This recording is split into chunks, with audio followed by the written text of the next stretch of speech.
In this video, we'll show how we can adjust the configuration of the Amazon OpenSearch cluster, which is deployed with Webiny projects that were created with the DynamoDB and OpenSearch database setup. What we'll do is, whenever our project is being deployed into the production environment, we'll ensure that a more powerful and reliable OpenSearch cluster is deployed. A cluster that is relying on more powerful machines and that is also deployed across multiple AWS availability zones. Amazon OpenSearch is deployed as part of the core project application, so in order to make changes to it, we need to make changes in the app/core/Webiny application TS configuration file. So let's do that.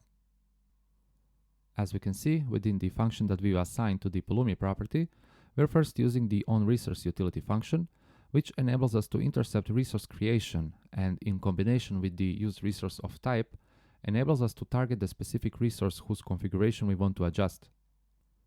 In our case, we are targeting a resource of type AWS OpenSearch domain, and once this condition is true, we are adjusting our cluster's configuration. We're setting a more powerful instance type, so instead of one, we're deploying 3 instances, and we're also making sure that they are deployed into 3 different AWS availability zones.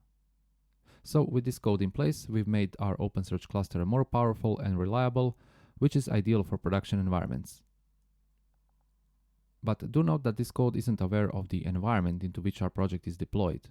With it, the cluster configuration we've set here would be used for any environment, even those deployed by developers for their development needs. Not only this is not needed, but also it would quickly get very financially expensive. So what we need to do here is we need to ensure that these configuration changes are only applied when our project is deployed into the production environment. To do that, we can do the following changes in our code. So we first added the env argument here, which is an object that consists of current environment name and, more importantly, the isProduction flag, which, as the name itself suggests, tells us whether the environment is a production environment. So right before we're doing our configuration adjustment, we can add this if statement here, where we check if our project is deployed into the production environment. If true, then we apply the configuration adjustment, and if not, then we simply do nothing. And that's it. If we were to redeploy our core app, nothing would change, simply because locally we are deploying into dev environment, which is not a production environment. But for example, in our CI/CD, if our project was deployed into the production environment, then the new configuration would be used.